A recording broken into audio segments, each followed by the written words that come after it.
Ele entrará no Real Madrid Castilha e pode ser chamado para entrar no time principal do Real Madrid por Zinedine Zidane. Matéria de hoje do AS. Madrid acerta valor para fechar, para contratar o Renier e para reforçar o Castilha, que é o Real Madrid B, até o final da temporada. Na Espanha, se comenta que o Real Madrid vai oferecer 30 milhões de euros por este jogador que completará 18 anos agora no mês de janeiro. E aí ele pode ir.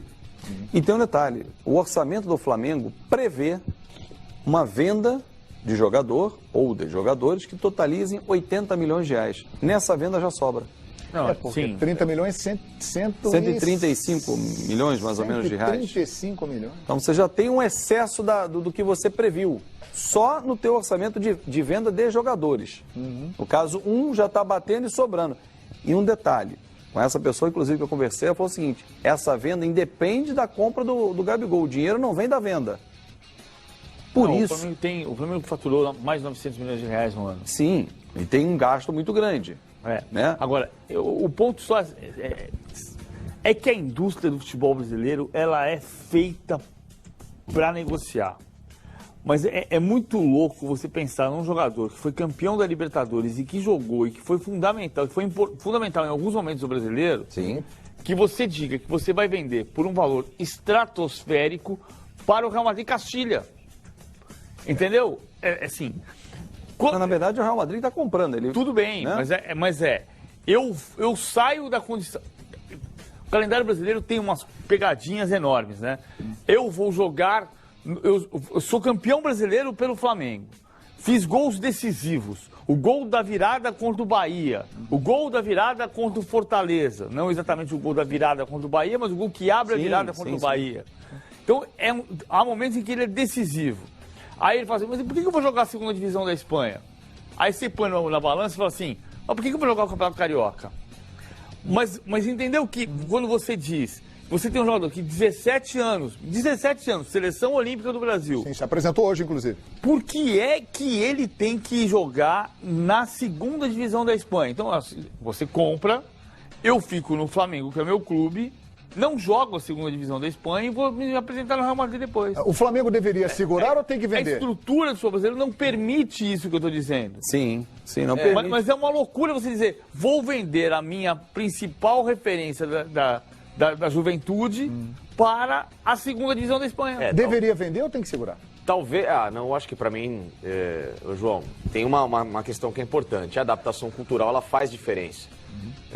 E mais do que isso, né, o PVC, tem também hoje, né, na estrutura desses grandes clubes, e você melhor do que ninguém sabe disso, de que a adaptação ao que vem sendo feito no profissional, no Castilha, no Barcelona B, em tantos outros, ela faz uma diferença para que quando o atleta for solicitado ao time principal, ele já esteja um pouco mais preparado para evitar a decepção. Então, talvez aí para ele seja uma vantagem de ir mais cedo, conhecer o terreno, conhecer o ambiente. Às vezes você tem um contato com o time profissional numa hipotética Copa do Rei, que o Real Madrid possa avançar de fase, às vezes joga com um time menor, né? Então, vai indo em pílulas, entrando num time que já trouxe e já teve algumas decepções com contratações assim. O Odegaard foi um exemplo. O que eu estou querendo dizer, em outras palavras, é assim, é que quando o campeão brasileiro, o time de maior orçamento do Brasil, que está se tornando competitivo em termos de mercado, admite que vai vender para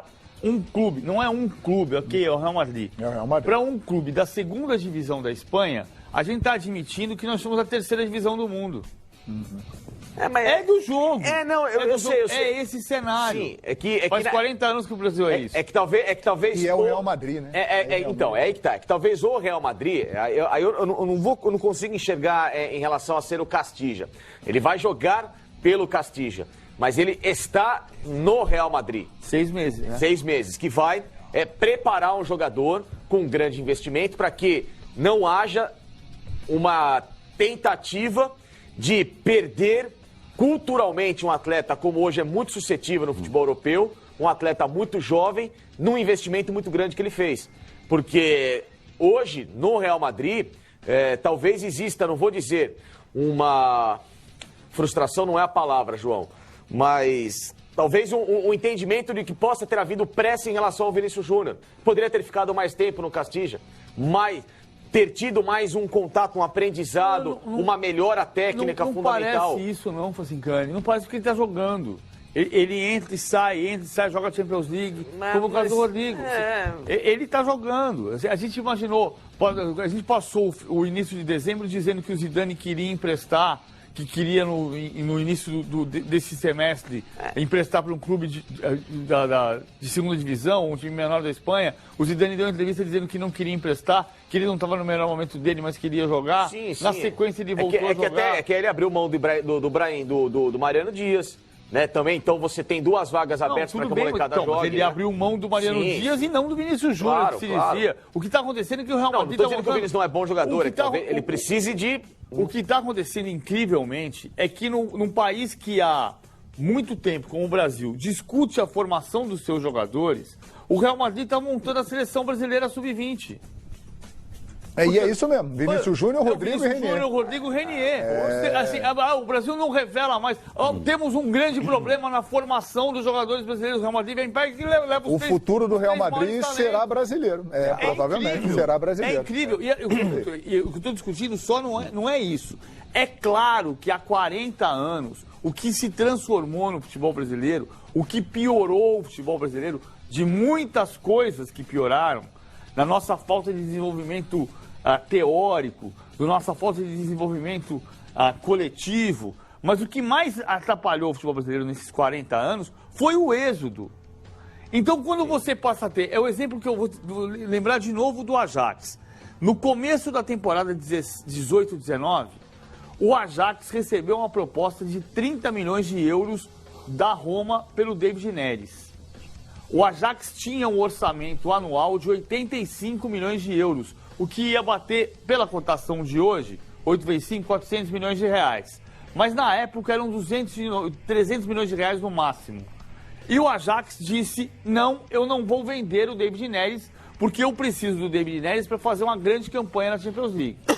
A grande campanha que o Ajax fez na Champions League, chegou às semifinais, representou a venda do Frenkie de Jong, representou a venda do De Ligt e um orçamento do Ajax que era de 300 milhões de reais, que duplicou para a temporada seguinte pelas vendas dos jogadores. Ele aumentou a quantidade de dinheiro que ele tinha, porque foi semifinalista da Champions. Ele apostou na manutenção de um jogador, mesmo tendo uma receita na época que era 1/3 do que o Flamengo faturou nesse ano. Não, que não. O Real Madrid e nós no Brasil, embora o Ajax na Holanda acredita que pode não vender.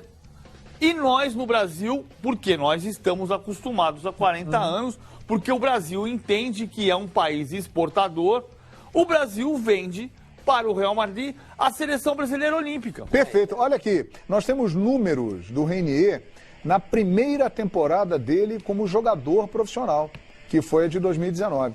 Ele fez 15 jogos, 6 gols, campeão da Libertadores e do Brasileirão. Tá começando bem o menino, hein? Tá começando muito bem. E se você olhar, João, os últimos 2 anos e meio do Flamengo, passou da casa de 400 milhões em venda. É impressionante. Vinícius Júnior, 140 milhões, 130 agora, vamos arredondar para baixo, 270 milhões. Léo Duarte por 40 milhões, 310.